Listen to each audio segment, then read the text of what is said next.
আজকে করব মটর ডালের রেসিপি। তার জন্য এখানে দেখো ভিজানো মটর ডাল নিয়ে নিয়েছি, আর তার মধ্যে আদা আর 3টে কাঁচা লঙ্কা আর একটু স্বাদ মতো লবণ দিয়ে একটা স্মুথ এরকম পেস্ট করে নিয়েছি। এবার পেস্টটার মধ্যে একটু কালো জিরে আর একটু সামান্য মিষ্টি দিয়ে দিয়েছি। যেহেতু মটর ডালের নিরামিষ রেসিপি করবো, নিরামিষের দিনে এই রেসিপিটা বন্ধুরা জাস্ট দারুণ। একবার অন্তত তোমরা করে কেউ খেয়েছো কিনা আমি ঠিক জানি না, তবে রেসিপিটা কিন্তু জাস্ট দারুণ। আর এর মধ্যে দেবো কি, এই দেখো পটল।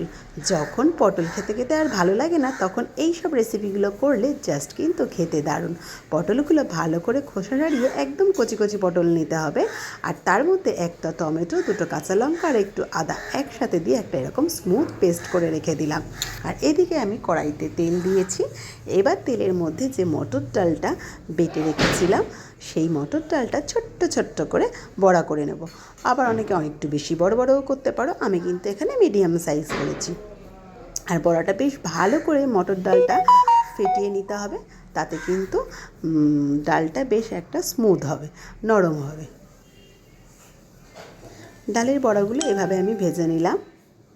ডালের বড়ার ভাজার তেলের মধ্যে এরকম বড় বড় সাইজ করে একটু আলু দিয়ে দিয়েছিলাম। আলুটাকে একটু নুন আর হলুদ দিয়ে ভেজে নেব।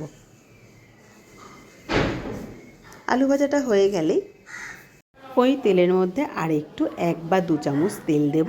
দিয়ে তেলের মধ্যে ফোড়ন দিয়ে দেবো আমি এখানে জিরে, তেজপাতা, শুকনো লঙ্কা আর গরম মশলা। গরম মশলার মধ্যে 2টো এলাচকে একদম ফাটিয়ে দিয়েছি, যাতে খুব ভালো করে গন্ধটা বেরিয়ে যায়। গরম মশলাটার গন্ধটা খুব ভালোভাবে বেরিয়ে গেলে বেটে রাখা পটল, টমেটো, লঙ্কার আদার পেস্টটা দিয়ে দিলাম। দিয়ে বেশ ভালো করে একটুখানি কষে নেব মিনিট 5। আর এখানে একটা প্লেটে কাশ্মীরি লঙ্কার গুঁড়ো, ঝাল লঙ্কার গুঁড়ো, পরিমাণ মতো হলুদ, স্বাদ মতো লবণ, জিরের গুঁড়ো একসাথে দিয়ে দিলাম।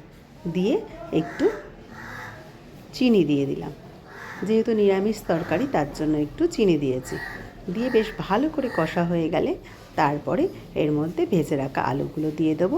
আর দেখতেই পাচ্ছ আলুগুলো দিয়ে যে কী সুন্দর একটা গ্রেভি হয়েছে। আর এই গ্রেভিটা খেতে কিন্তু খুব টেস্টি হয় বন্ধুরা। রুটি, পরোটা বা ভাত, এমনকি পোলাও আর ফ্রাইড রাইসের সাথেও এই রেসিপিটা খেতে কিন্তু জাস্ট দারুণ। একবার অন্তত রেসিপিটা ট্রাই করো যদি তোমাদের আমার এই রেসিপিটা ভালো লাগে। তারপরে আমাকে কমেন্টে জানিও তোমাদের কেমন লাগলো আমার এই নতুন রেসিপিটা। পরিমাণ মতো জল দিয়ে একটুখানি হালকা ফুটিয়ে নিয়েছে, যেহেতু বড়া সেই জন্য ঝোলটা বেশি দিতে হয়েছে, কিন্তু খুব বেশি ফুটাবো না, তাহলে কিন্তু বড়াগুলো গলে যাবে। এবার নামানোর সময় গরম মশলা আর ঘি দিয়ে দিলাম। ঘিটা একটু কম হয়েছে মনে হলো, তাই আরেকটু ঘি দিয়ে দিলাম। আর দেখো আমার রেসিপিটা একদম রেডি। ভালো লাগলে অতি অবশ্যই লাইক, কমেন্ট, শেয়ার করে দিও বন্ধুরা। চলো টাটা, আবার তোমাদের সাথে দেখা হবে এরকম কোনো নতুন রেসিপি নিয়ে। ততদিন তোমরা ভালো থেকো, সুস্থ থেকো।